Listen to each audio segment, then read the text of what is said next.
it was the most recent and probably one of the largest environmental circumstances that brought us to our knees. Mm-hmm. And in bringing us to our knees, probably the biggest and most raw and real sense of, God, are you who you say you are? All right, welcome back to the Living Wholehearted podcast. Today we are talking about something that is precious and rare, actually, and worth protecting. It's called trust. And it is something, as you like to say, it is really easy to lose, and it's really hard to develop trust. So let's talk a little bit about that today. When we think about trust, what comes to mind for you first? Well, I think about all the times that it can be broken. I think about how desperately I want that with my girls, my teenage girls, that they would trust me. I think about all the trust tests that we've had in our walk with God and the trials over the years. I think about how we've grown that between us over the years in marriage and how intentional it has to be, how we're trying to build trust with our staff and our leader teams. Okay, that's what I think. It takes effort. I mean, even right there, I'm already beginning to feel a little exhausted. Yeah. But I mean, as listeners, you're thinking about all these roles that we just mentioned for ourselves. Mm-hmm. Maybe you just started to feel that too. It's like, wow, this really doesn't just happen. Mm-hmm. And it's something that trust is developed with consistency over time. Think about that for a little bit. We give trust. I know I was guilty of this earlier in my story for sure. I would give trust implicitly to people that didn't do anything to deserve it. And sometimes it came back to bite me. And I gave it too quickly. I didn't honor the fact that trust is a process. It's something that is earned with consistency over time, both from other people that are seeking my trust, but also from me wanting to extend and build trust with others. So let's just make sure that's really clear, because what you said there was a platform of words that a lot of people don't even know. So trust takes time and consistency to build. So it takes over time. And you said sometimes I would give my trust too quickly. I think a majority of people give their trust too quickly, unless they've been hurt a lot and then they're really guarded. And so in the church, particularly, I think we're taught to give our trust quickly, based on position, based on experience of, like, if you want to be loving like Jesus, well, then you trust, right? It gets confusing for us. Everyone's a good person. I mean, or give people a chance. Yeah. There's some good things about having appropriate, healthy levels of trust. But in terms of giving access to your personhood or to your or to more, I mean, that's you want to have wisdom. Yeah. And I think that's what, you and I are, and Living Wholehearted, we're advocates for wisdom as it relates to developing trust and the appropriate relationships with people, leaders and followers. Power dynamics are so important. All of this stuff plays into this. Okay. So trust takes time. Let's talk about how you build trust. And let's break it down into the elementary level as if we're teaching our kids. All right. I think that's always really helpful when we're trying to teach or learn this as adults, is kind of going, okay, so how would I explain this to a little fifth grader? And then if you have a fifth grader, you can actually apply it there. Okay. So let's talk about new people, like our little fifth grade girl. We don't have a fifth grader anymore. They're now teenagers, but these are the conversations they have had over and over with us over the years, specifically through Courageous Girls, but even in the day-to-day as we walk through. So new people in their life. Maybe we're going to a gathering. We hardly know anybody. What are some of the conversations we might have with them at a fifth grade level? Okay. Well, we would say, make sure you look people in the eyes, even if you don't know them. And if we're being introduced, that's kind of important. That helps build confidence and is important to show respect. That's great. And as a fifth grade at a fifth grade level, you've got words as well. So we would talk about manners and the importance of that. There's actually a cool science behind manners. Manners actually, adults don't listen to kids that don't use manners. So we wanted our girls, and it's really, really good to have them make eye contact and have manners. They're more likely to be heard by adults, which is a good thing for when adult dynamics can get kind of funky with kids, right? So those are two things that come to my mind. Okay, I love that. I love the eye contact because, again, someone who might want to take advantage of trust is looking for someone who's maybe really vulnerable and impressionable and is going to kind of go with whatever you say or want. So somebody that is safe is going to be able to honor in the fact that going, okay, this little one or this person is able to look me in the eye. And at the end of the day, when I think worst case scenario, sorry, I go there as a mom, but I'm going, I can also identify you in a lineup in the police report, like when you're looking somebody in the eye. So that's worst case scenario. But in general, It's good to be prepared. Being able to look people in the eye versus the head down and the slumped shoulders, what does that communicate? That communicates, I don't think highly of myself. I'm very cautious, possibly could be introverted, but I'm showing that I'm not confident, and that can make way for somebody who would take advantage of that. Yeah. So again, the confidence, the manners, love that. I would also just say we are teaching our 5th grader to listen to their gut. And so as particularly followers of Christ, sometimes we dismiss emotions or how the body is actually responding. So we're wanting to teach our little 5th graders. So I'm going, listen to how you feel as you introduce yourself to people and you meet people. How do they make you feel?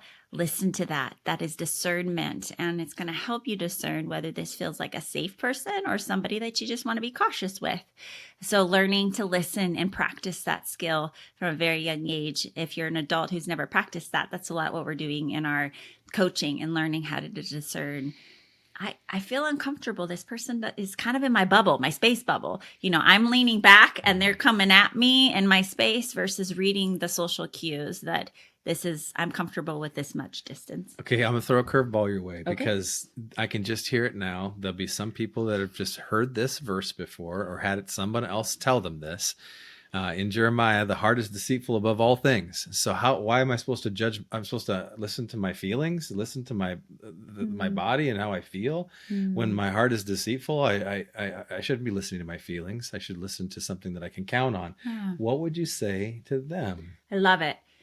That comes at the end of the passage, right, of 17. That's talking about those that trust in the Lord are like a tree planted by the water versus those that trust in man are going to be like a tumbleweed in the desert. And then it says, above all else, the heart is deceitful.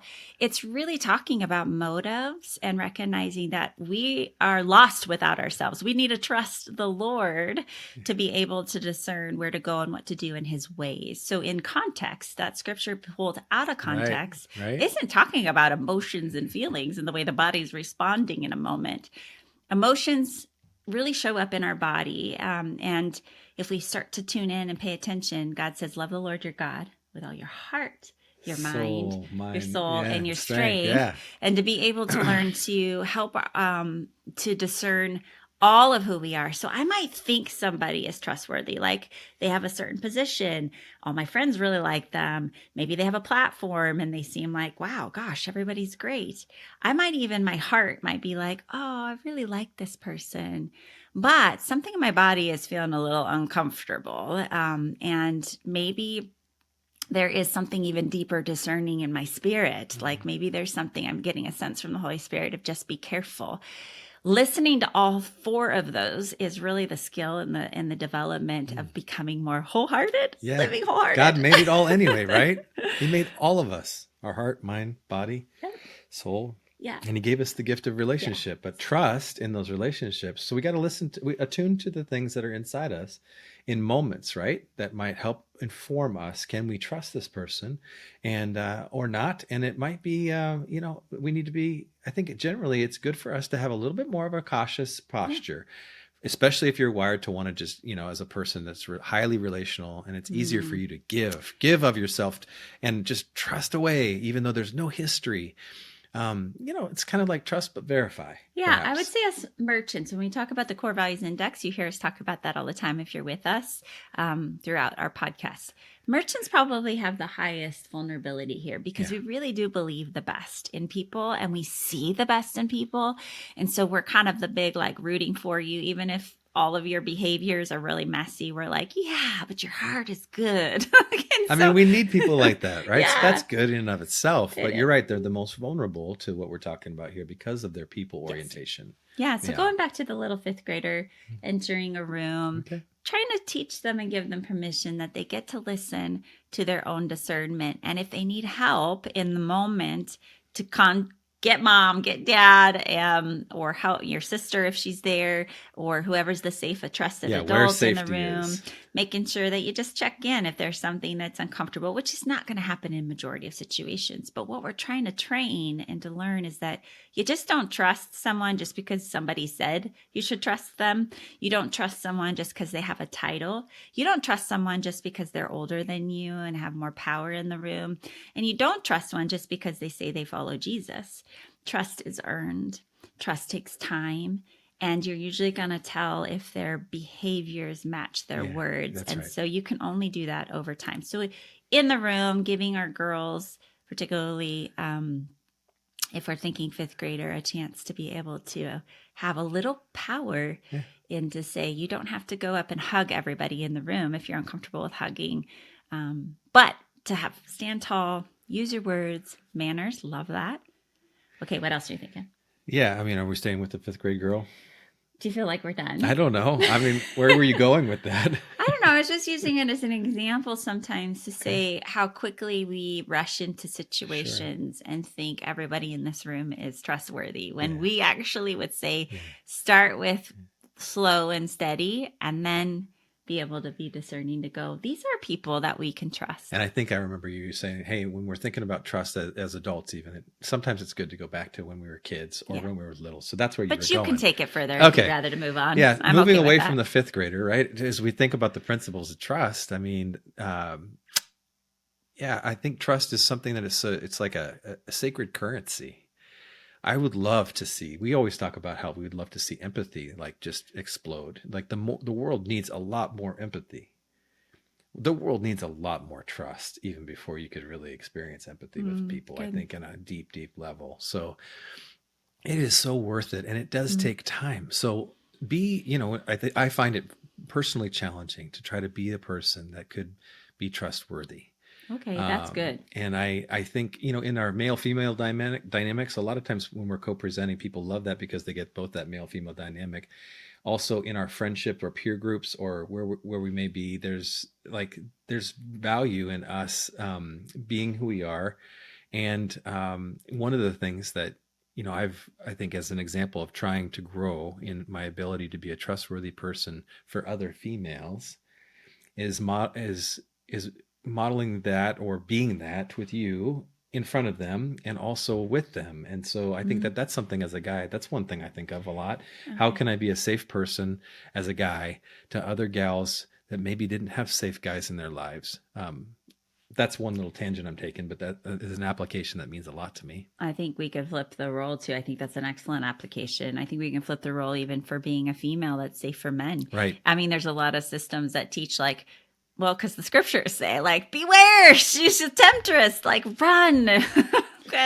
And yet Proverbs not every woman, not every woman is actually wanting to cross any sort of sexuality boundary. And so learning to be safe for women, to be able, the way we dress, the way we hold ourselves, the way we ask questions about a man's wife, being willing to not cross emotional boundaries, going too deep emotionally, especially if we are entering into somebody else's relationship. So trust, not only as female and work systems, but also as husband and wife, to be able to practice being a safe person. I love that because it's not always about the other people. It's am I a trustworthy person? Am I somebody that is doing what I say that I want to do? Perfectly? No. But if I mess up, can I ask forgiveness? Ooh, that prompts me with another thought. I mean, trust is written all throughout the scriptures, trusting God and trusting others. But this aspect of introspection, am I a trustworthy person? Yeah. I think another aspect of this is even holding a confidence with people. So being a kind of person, and this is something to try to practice too, when someone shares something with you that is of substance or of depth, being a person that'd be like, is this something that you would like me to hold with you? Or is this something I could share even with my wife? I did this just the other day with a client who was sharing some things that were going to be confidential, but I did ask if I could share with you because of your clinical wisdom on some things, and we haven't talked about it yet, but it's just the idea of being a kind of a safe and non-anxious presence, but a safe person who can build trust by holding a confidence where that's appropriate, right? We're not talking about secrets of that are unhealthy. We're talking about being a confidence where we can hold things that others need to have someone help hold for them. Yeah. That would be a healthy way. Speak maybe to that a little bit. I just know that that dynamic is an important one as it relates to having trust in relationships. Well, I think let's just start with the marriage relationship. I know that this happens a lot for couples is they'll have some vulnerable conversations or or maybe it's not vulnerable conversations, it's just inside information about each other because you know each other's families and you know each other's quirks and you know the funny things you say on the side. And so being someone who just tells those stories in public and doesn't really honor the fact that your spouse did not feel comfortable about that. So asking permission, which is what you were modeling there with that woman saying, do I have permission to share with so-and-so? Even if you're in a work environment, saying, do I have permission to share and bring someone else along so we can work on this together? It's a permission question. The same would be between a husband and wife. Do I have permission to use that example in our small group on Sunday? Like, it's a great one. I love being able to share that about you. Yeah. I think early in our marriage, I may have just told some stories because I like telling some stories that might You're a great storyteller. That might have crossed those lines, and you and I had to discuss these boundaries, that protecting these little things that are just for us. Yeah. And I want to be careful because you said it's not about secrets and keeping family secrets. It's about first having the conversation behind closed doors about what are we comfortable talking about each other? Yeah. What feels sacred? Now, even based on wiring, introvert, extrovert, right? The extroverts often will say something like, as part of being funny or sharing an example, and their introverted spouse is like, oh my gosh, I cannot believe you just talked about that in front public. So this is about trust. It's not about whether extrovert or introvert is better or not. It's more about, can we trust that we can hold each other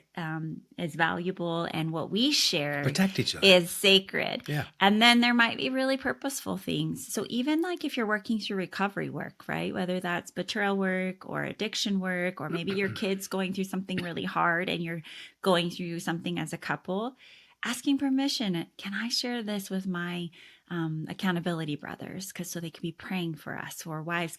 Can I share this with my Bible study group so they can be praying for us? Asking permission is part of building foundations of trust. I think God does this with us. How do you see God ask permission in the scriptures? Yeah, well, I mean, Jesus said it himself. I stand at the door and knock.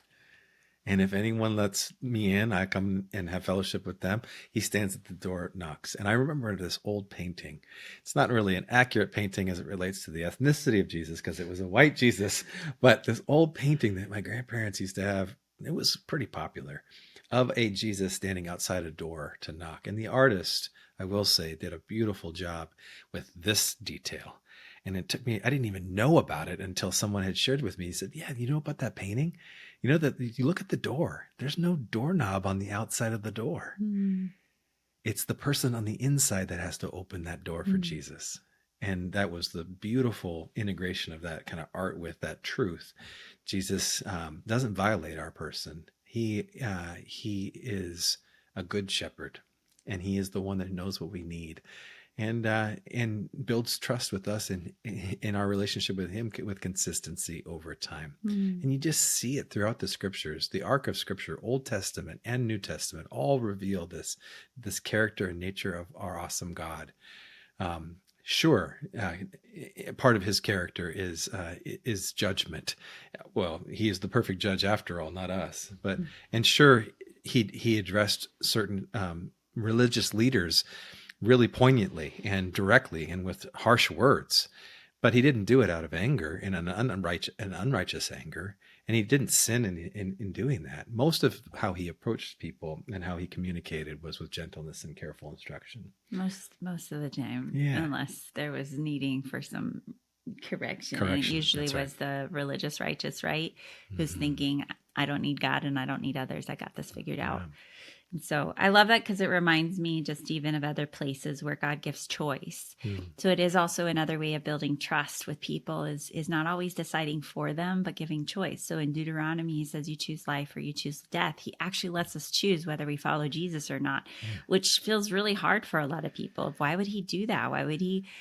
Why wouldn't he make it so everybody just follows him? And I go, because at the end of the day, healthy relationship is built on trust, and trust comes out of choice, choosing to choose life, to choose what is right. And again, as human beings, when we mess up, we can make it right with one another. It's what we do after what we did that matters most. But that idea of being able to have a God who knocks at the door, waits, is very patient with us, and then also gives us choices. And then when we choose other than what he would like us to choose, he doesn't leave us or just kind of walk out. He kind of lets the process happen. And so like a perfect parent, a great parent. Yeah. And he's there when we're ready to come back. And so this is that idea of really being able to be a trusted person.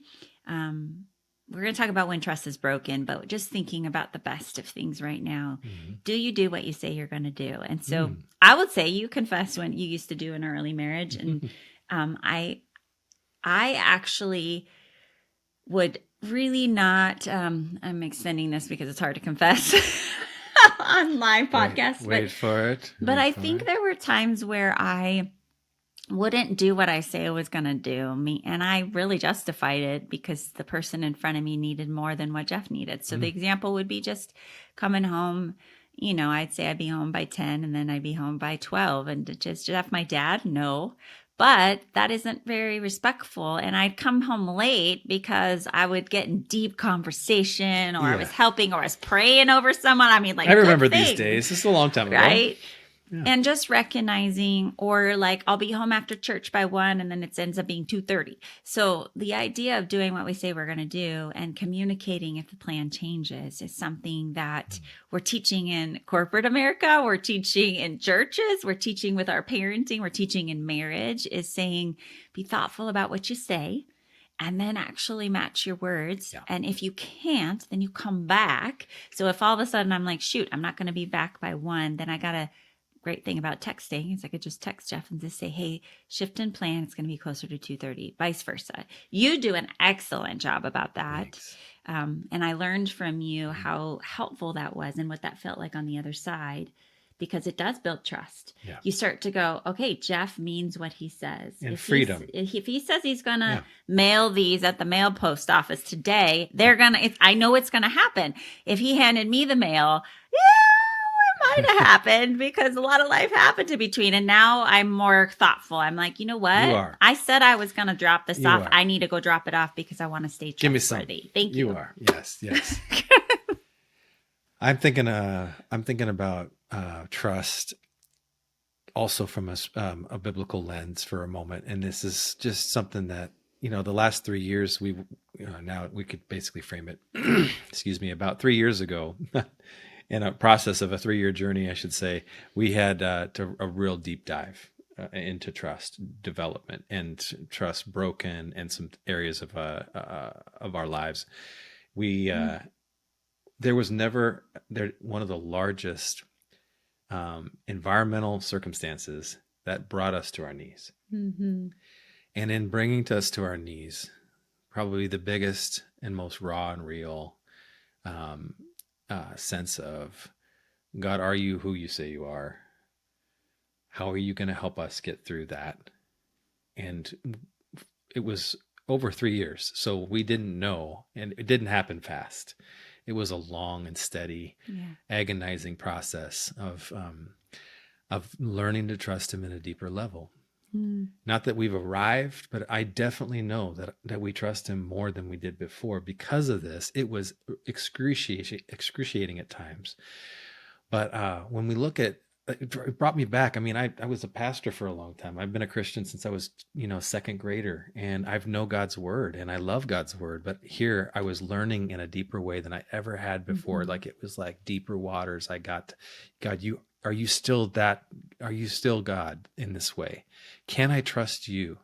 Are you going to come through with things like, our livelihood, our ability to pay our bills, our ability to be in a home that's safe and secure. Are we gonna our business, Mhm. all of these things? And I just in the deep dive of looking into this, it's amazing to see so many places of just being so hungry to find this in God's word and in relationship with Him, seeing the arc of Scripture. So much of it can be boiled down to, do you trust me or do you trust you? And so Jeremiah 17. even in our relationship with God, especially in our relationship with God, everything that we could frame could probably be filtered down to that. Are you going to trust me and my way and my design, my purpose, who I am? God says, and think about the stories that you know in the Scriptures. Isn't this true? Or are you going to trust you? Which do you choose? And He does give us the choices because he does it out of love, and He knows that that's good for us as His kids. Taking that and trying to take that wisdom, only God deserves that kind of trust, that level of worship, right? This is important, and especially in church culture, we create idols when we look at sometimes our pastor and we elevate them to places where we don't want to go to church if he or she's not speaking. My goodness. We could be vulnerable to the same thing that the ancient Israelites were vulnerable to in terms of just idolatry. It's just much more subtle here in the West. So do we trust God? Practically, a phrase that we like to use just about the whole audio, just that our behavior matches what we say, is like this. I don't know who invented it, but whoever said this it's great. Shout out to you, whoever. Yeah. Does the audio match the video? I just think that's a great question as we evaluate in our own hearts and minds, our lives. Can we be trustworthy? And even as we begin to help our kids or ourselves look at others, before we give trust implicitly, we look at other people and does the audio match the video? Well, that takes time, right? To be able to have enough video and audio to observe and to hear and to see if there's a match. Yeah. Not perfection, but just So it might consistency. sound like we're speaking from a jaded place, but it's actually wisdom. It's wisdom to go slow. It's wisdom to see what behaviors. And so what our betrayal, I'm going to call it the betrayal 3 years ago, it was just a blindsided. It impacted our entire life, our children, our personal life, our business, our ministry. Our community came around us and just was like, is it Aaron and who that held up Moses's arms? Yeah. As he just got tired and weary, and praying. Couldn't do it anymore. So he needed friends. And that's the place you get some bone tired of trying to go uphill when trust has been broken with human beings. Trust doesn't get broken with God. And so you were reminding me of just the trust muscle analogy, that trust is a muscle, and it has to be nurtured. It has to be built. And then sometimes the weight goes up, and that's what happened. God was like, okay, maybe it was the enemy, maybe it was God, we don't know, but the idea of it's time to learn. God will use anything that comes at us, whether the suffering is because of our sin, whether it's because of the enemy, or whether it is a trial. The three types of suffering that come at us, God will use it to help us grow our trust muscles so that they're stronger and we're able to handle more in that. Was it 2 Corinthians 12, 9 and 10 we're in right now with our family, and the idea of it saying, I rejoice, or I'm content, or I take pleasure in hardships and difficulty and insults and persecution, and having a great conversation with our girls about how can we actually take joy or be content in these kinds of difficulties for Christ's sake. And so what you're speaking to is just that sometimes we want to lose trust with God and be like, why did you do this to me? Or why are you letting this happen? When really He's the one that's going to carry us through. He will finish what He started. He does do what He say He's going to do. He just does it slower than we like sometimes. And He did it for us, and He's done it again and again. And, I wouldn't say that if that wasn't true. He has. But in that time frame, it just sometimes it can feel like, but when? Like, I know this is who you are, but when? And even then, it just became, a surrender, Mm-hmm. and maybe you're listening and you're going through a trial. You're facing insults, you're facing persecution, you're facing hardship, and you're having identification with some of those phrases and some of those feelings that we just articulated from our most recent story. It probably won't be the last, I certainly don't want to anticipate or hope for the next one, the next scenario of betrayal or what have you. But when you mentioned the body, it was awesome because I was just at the gym the other day, and I'm trying to bear weight that is hard to bear. And the physiology of the reality of this is that when we use muscle and we go hard and heavy and heavier, the muscle breaks down and then it rebuilds stronger, which is the whole science of physiology Mm-hmm. in this way. I mean, just knowing that that's happening. And that's so true of our emotional journeys and our journeys with people in lives and in relationships and where trust. So hard is redeemed Mm-hmm. in good when it allows us to grow and to deepen. And for us, our trust with God was Yeah. deepened through those experiences relationally that were broken, and and a lot of other good things have come from that. So we're kind of talking about three types of trust. We have trust between each other as human beings, Mm-hmm. trust with God, and then there's trust with ourselves.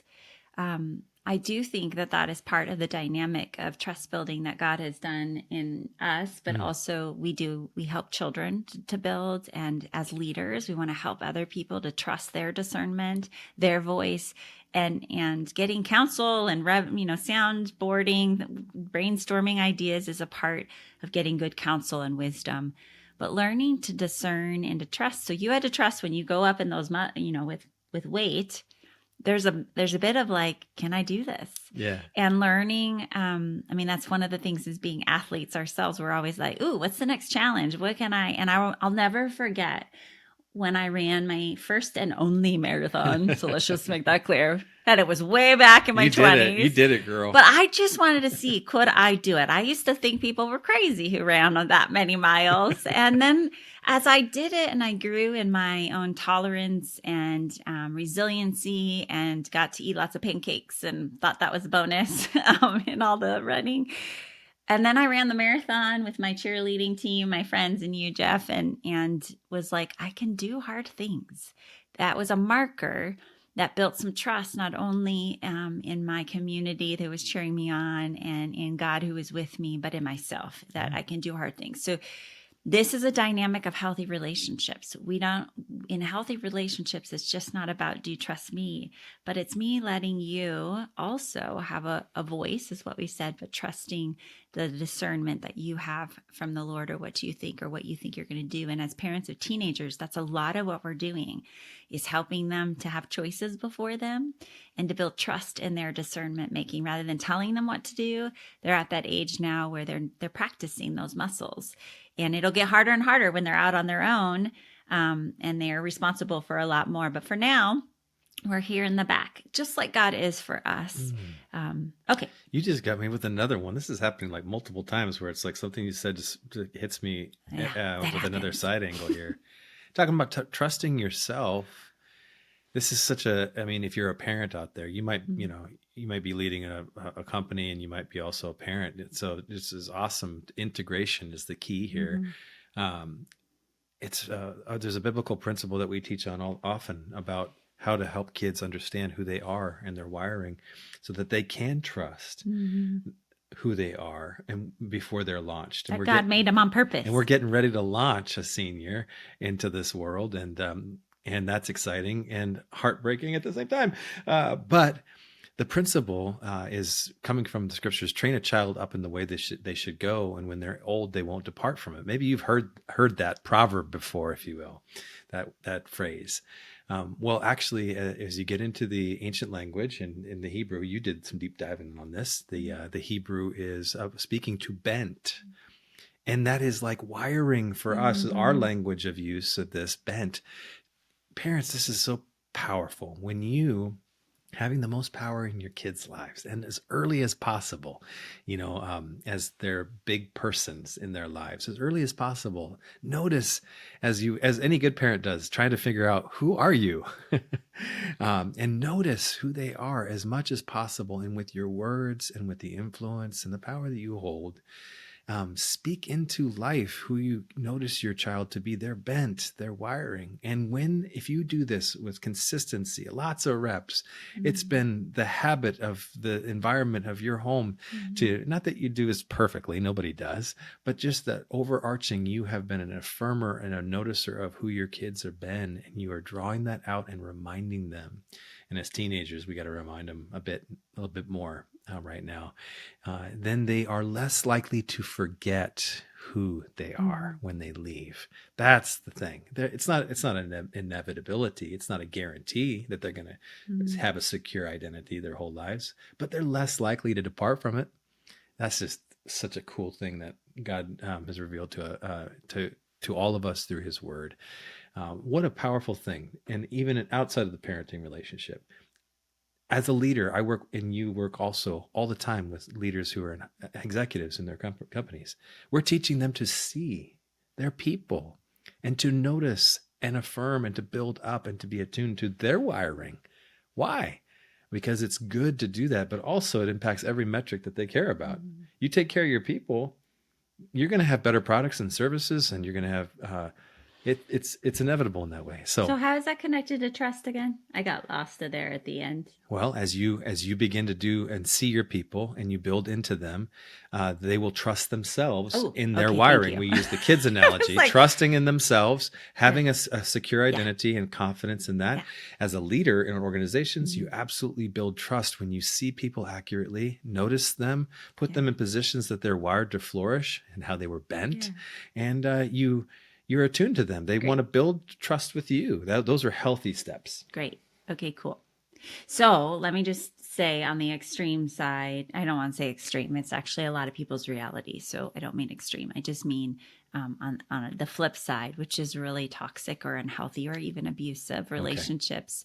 That is the number one thing that gets destroyed, is our trust meter and our ability to trust our own discernment, because of the ambivalence that happens in abusive dynamics, where you feel for someone, love someone, and also hate them, or have good and positive negative emotions towards somebody.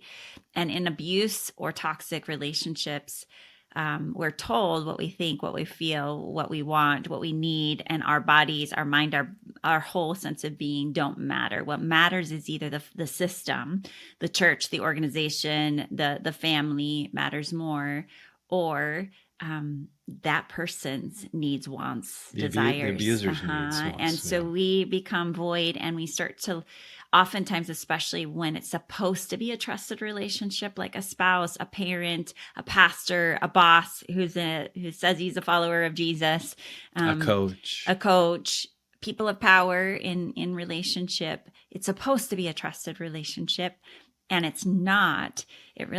A lot of us will question ourselves. Instead of going, that person's not a trustworthy person, we go, something's wrong with me because I dated that person, or I married that person, or that's my mom, or that's my grandpa. It gets so confusing. And so I just want to bring that into the room when we talk about trust. A lot of people have had such violations. And I would say, even in our own stories, that's happened before, and we've worked through a lot of that. But that recent situation in the last 3 years, I did a lot of questioning. I'm like, we had just published the book, Shrinking the Integrity Gap Between What Leaders Preach and Live. Like, we know how to discern. We have good smellers towards what is healthy and unhealthy, who's trustworthy, who's not trustworthy. And we still entered into a relationship with wisdom and prayer and conversation and counsel. And that is the reality of living in a fallen world. And so I just want to say that truth, that we can't avoid hurt coming from broken relationships, but we can avoid more than not, because I do think there is bad counsel that says, give everybody a chance until they prove you, wrong. And I'm going, well, let's do it a different way. Let's actually go slow and steady in an interview process with an organization, in a dating relationship. There's in a church. If you're looking for a church, go slow. I would say that everybody looks back on something and goes, I wish we would have gone slower. I don't think I heard anybody says, I wish we would have done that faster. And so there's just some good wisdom in being able to take time. So if you doubt yourself, this is why we're speaking about trust, being able to discern what it is that you think, what you feel, what matters to you. Bounce it off of scripture. It needs to align with scripture. So if I'm like, hey, I think it's okay to punch Jeff in the face, like that really is not what we're talking about. Okay, so I just hope that nobody's taking me that way. What we're really just talking about is growing your own discernment muscles, your trust muscles, to be able to stay in a relationship or walk away from a relationship based on levels of trust. And it takes some time. So if somebody breaks trust, this is what happened on this relationship with us. They break trust. They don't do what they say they're going to do. You talk to them about it and you see what they do. And oftentimes an untrustworthy person is going to make excuses, blame, defend, gaslight, tell you this was your fault, you misunderstood, all the things that end up going in a circle and make people feel crazy. That is an unhealthy response, and often we'll say, siren, siren, siren, not trustworthy. So when I'm going back to the little 5th grade girl, what I'm teaching her is to say how people handle feedback when they do something that doesn't match what they say is a tell sign of whether they're going to be a trustworthy person that you want to bring closer into your circle. And so that's another reason why you need some time, is conflict is going to have to happen before trust is really built. I have a lot more to say about that, but I'll pass the baton here and make sure you get a word in about that before I shift. No, I just am thinking as you're sharing here about the principle that you like to utilize on green light, yellow light, red light, and then how that framework can really help here. When we talk about green light, think of a traffic lights symbol, right? So green light people in relationships are those that are proven to be trustworthy people. They say what they mean, and they do what they say. Generally, they're not perfect, but they have a consistency over time where you've observed and engaged with them, and they let you be. They don't take over the relationships or the conversations all the time. There's equity in this dynamic. There's safety, and when something happens where there's a mess up, you could go to them and say, hey, this happened and I felt this way. You made me feel this way. And a green light person is going to be attuned to that, go, oh my goodness. Work hard to try to see from the other person's perspective and try to repair. Be a green light person. What's a yellow light person? Well, before we go to that, they are going to have bad days and they might have a hard season. So green light people, generally, if you're trustworthy, you guys are going to work through those seasons, but you do work to repair. So there's still a lot of humanity that's in the green light. And I say that because a lot of times people will be like, see, I knew you were going to disappoint me, and they're out.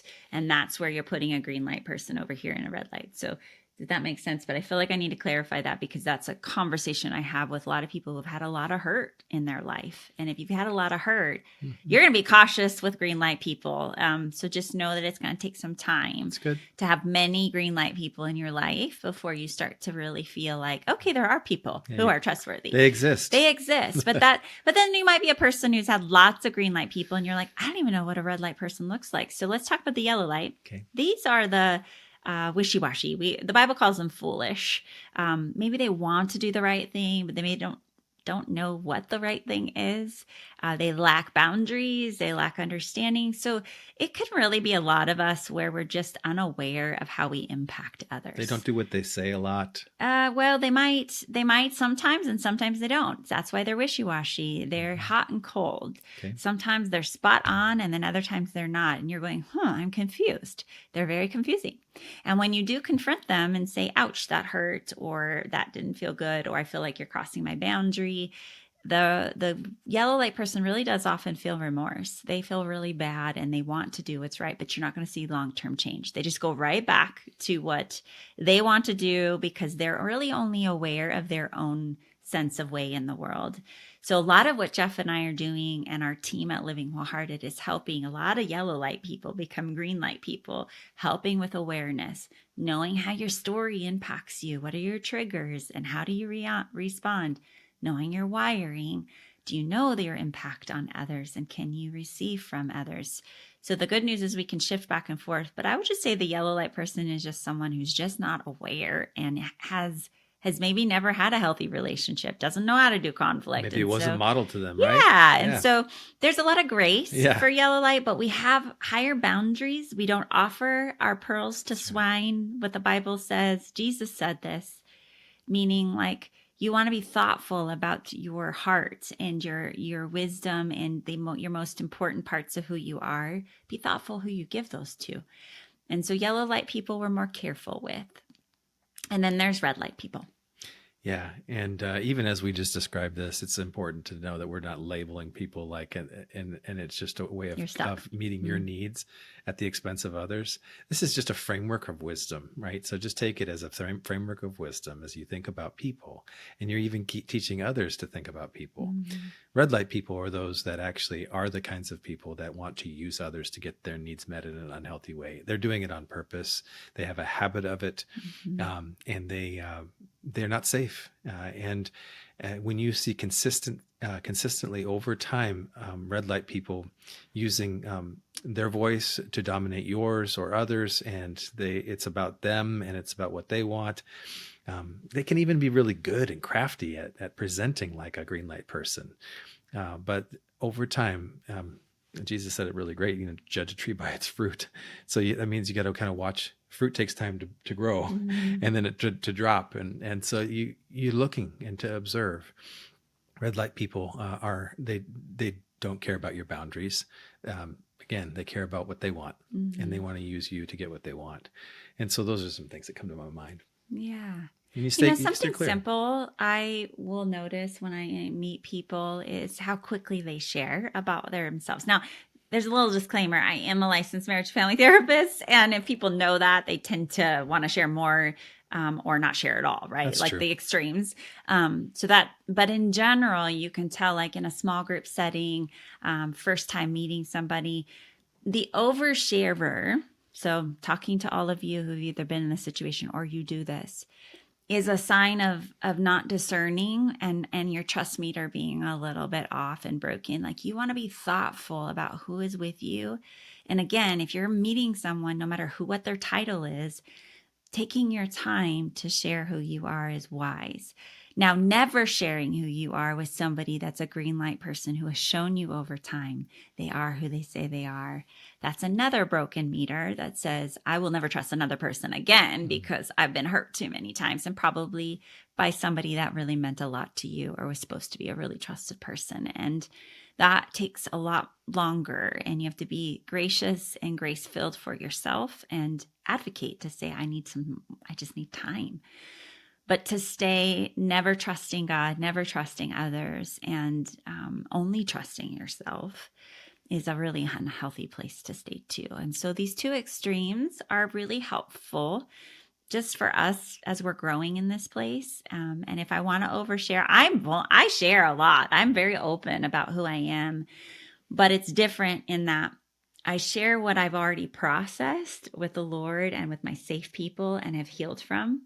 Vulnerable. Like I'm able, if I'm in the middle of something right here, right now, I'm not doing that just with anybody. I'm doing that with my green light community. That's really a small circle. Mm-hmm. And I think that's a really important word for particularly leaders who are trying to be vulnerable, trusted leaders, but sometimes we're taught to just share everything right out. And I go, the public is not your besties. And it's a mixed bag of red light, green light, yellow light people.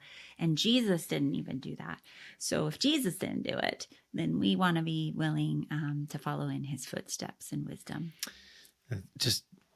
It's a good thing to aspire to grow, to be a green light person, right? If you will, and again, not to label anybody, but to be that kind of a person that is available to, knows how to regulate their own needs, and is actually available to see others and to be a listener, to help others.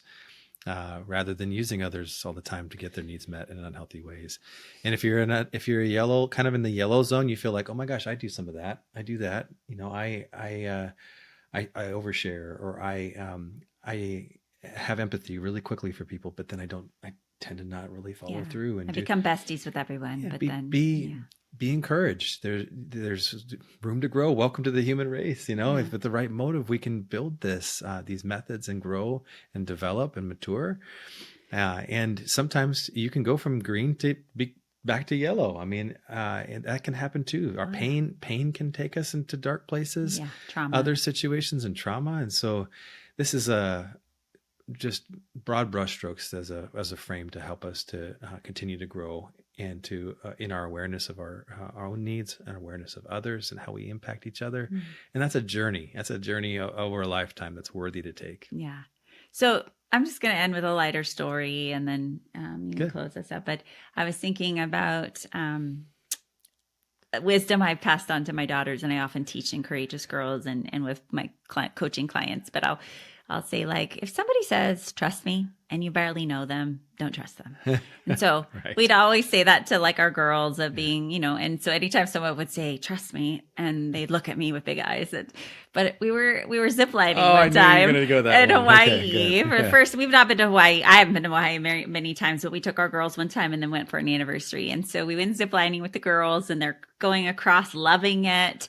But Nevaeh, our youngest, is loving it way too much. And she is like supermaning it, and ended up slowing it down, and they got stopped and didn't make it all the way. So the zip line instructor guide had to, shimmy out there to get him. And he puts his hand out and he's like, do you trust me? The girls are in this dilemma, right? They're like hanging out over thousands of feet high. I'm exaggerating, but they're going, okay, mom says don't trust anyone who says, do you trust me? But they had to grab his hand in order to get back to safety. I think Addie may have said, no, I don't. But what do we do? Yeah, I think she did say, no, I don't. But he goes, grab my hand. But that idea of like, it's not clean cut. And so sometimes people will take things that we're saying and misapply them. And in that situation, I told her, I said, I was really glad you listened to your gut and you grabbed his hand. Otherwise, you'd still be sitting out there. But there's a risk. That's I think my bottom point is there's always a risk when we give people our trust. And we just want to be thoughtful about when we do that, and really gracious with ourselves when we've given our trust and it's been violated. And it's not because we messed up and went too fast. I think I want to be careful to make sure we're not blaming ourselves when people take advantage of trust. And I love that Jeff's always pointing us back to say, are we trustworthy people? That's really kind of the most control we have is really about ourselves. So if you're in a relationship, particularly thinking about a marriage where you're like, I don't trust my spouse, start by being trustworthy yourself and grow there. And then maybe being able to talk a little bit more with your spouse, with somebody who can help you guys build and restore trust. If you're in a workspace where you're like, I'm not in a trustworthy, you need to start thinking about, have you been a trustworthy person? Can you be a trustworthy person who can change that system? If not, if it's going to make you sick and more toxic, then get out. Like, those are kind of the discernment levels. And you might need to. Yeah, I might be jumping the gun, but always receiving some counsel, being able to process with somebody who is a green light person, who's going to let you be where you're at, but also maybe help you take some steps of courage. And I'll end there. Yeah, I mean, in these situations, it takes work and effort. So it's not just a quick cut, a cut off, or a cancellation of a person or this. I mean, you got to do the work. But as you do the work, as you're observing behaviors over time, such a good point to keep your eyes open, your ears open, and to discern. Integrating all the things that we talked about: our bodies, our feelings, our mind, and our intellect. Using critical thinking and observing behavior, and does the audio match the video? All these things all work together, and they are not mutually exclusive of how God made us. I mean, we are integrated beings. Yeah. So if you you can have some hope here. You can continue. No one's stopping you from being able to continue to grow in your ability to be a trustworthy person. That's a wonderful way to start. and then to look at the relationships around you and to evaluate them with wisdom and to respond in wisdom. We hope this encourages you today. Yeah. And so until next time, we hope that you'll continue to grow to be a trustworthy leader in your home and in your work and your community. And if you need some help, go to livingwholehearted.com. We've got a lot of resources for you. We're available. We've got an amazing professional counseling team. Particularly, we love coming alongside leaders in our cohorts. So check it out, livingwholehearted.com. You can also follow us on social media. I'm at Tara Matson. Jeff is not on social media, so you can't follow him. But you can follow Living Wholehearted _whole at social. What is social media? Instagram. It's like on social media. Say that one more time. The living wholehearted part. You can follow us at living _wholehearted on Instagram. Thank you for being with us. And until next time, continue growing into the leader you would follow.